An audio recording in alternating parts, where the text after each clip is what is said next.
Voltamos à análise com o Ricardo Jorge Pinto. Ricardo, o Presidente da República a apostar aqui na frente europeia? É verdade, e bem que o faz. De resto, há aqui algum consenso nacional em relação a esta matéria. O Governo já considerou essas eventuais sanções injustas.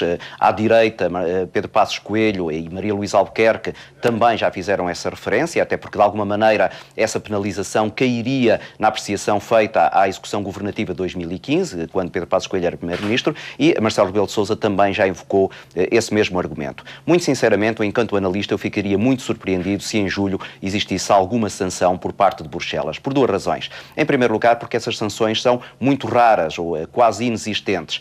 Por exemplo, há 2 anos, a Alemanha já estava numa situação idêntica àquela em que está agora, de excedente comercial, que é também uma situação que pode levar a penalizações, a sanções, e na altura o então Presidente da Comissão Europeia, José Manuel Durão Barroso, anunciou que iria ser feita uma investigação para ver se a Alemanha poderia ser ou não alvo de sanções. Nunca mais ouvimos falar nem dessa investigação, muito menos dos seus resultados. E, ao longo destes últimos anos, temos assistido a situações idênticas. Segundo lugar, há também um outro problema para esse eventual cenário de sanções. É que, se Portugal fosse sancionado, outros países também teriam que ser sancionados, nomeadamente a Espanha, a França e a Itália. E isso não me parece, neste momento, previsível e seria também muito estranho que houvesse aqui um duplo peso e uma dupla medida, aplicando sanções a Portugal e não aplicando sanções aos outros países. Daí que me parece que Marcelo Rebelo de Sousa vai também aqui utilizar um bocadinho aquilo que a Comissão Europeia tem feito, isto é, alguma retórica. Da mesma maneira que há pressão por parte de Bruxelas em relação a Portugal com essa ameaça, também Marcelo Rebelo de Sousa está agora a tentar encontrar aquele que é o aliado mais poderoso que ele pode ter, que é obviamente a Alemanha, que pela voz do seu Ministro das Finanças já tinha falado dessa questão, mas penso que exatamente nesse mesmo contexto de uma solução hipotética que nunca é aplicada. E é importante que o Presidente assuma esse papel e esse papel sobretudo na frente europeia, porque desde que o Governo tomou posse tem havido alguns braços de ferro com Bruxelas, sobretudo com Bruxelas a discordar da reversão de algumas das medidas.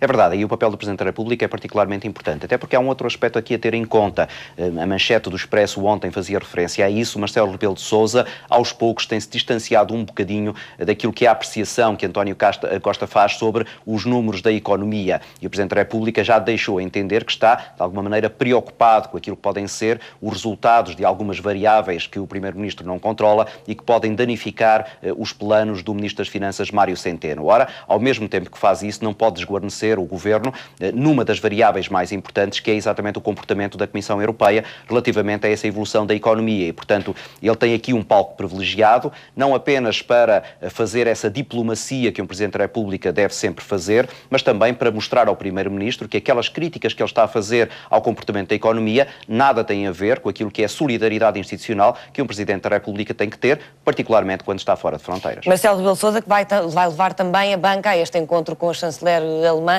É também importante aqui haver um acordo, no fundo, um ok da chanceler alemã para a criação deste banco mau, também para desbloquear alguma situação que diga respeito ao novo banco, porque a banca é, nesta altura, um assunto muito sensível aqui em Portugal.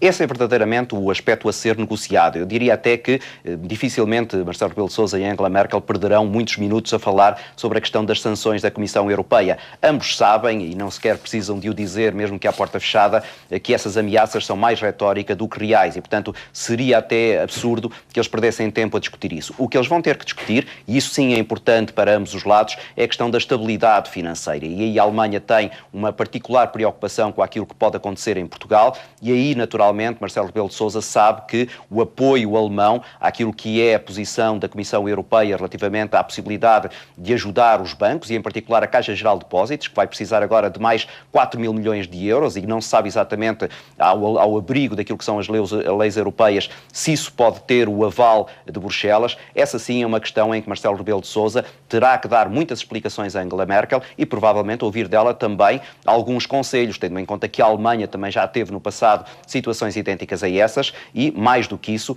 pode ser um aliado muito poderoso a convencer o Banco Central Europeu a ter uma atitude um pouco mais compreensiva relativamente às dificuldades que a banca portuguesa está a sofrer. A ver, vamos como é que corre esta ação de sensibilização. Obrigada, Ricardo. Boa noite e bom domingo. Obrigado.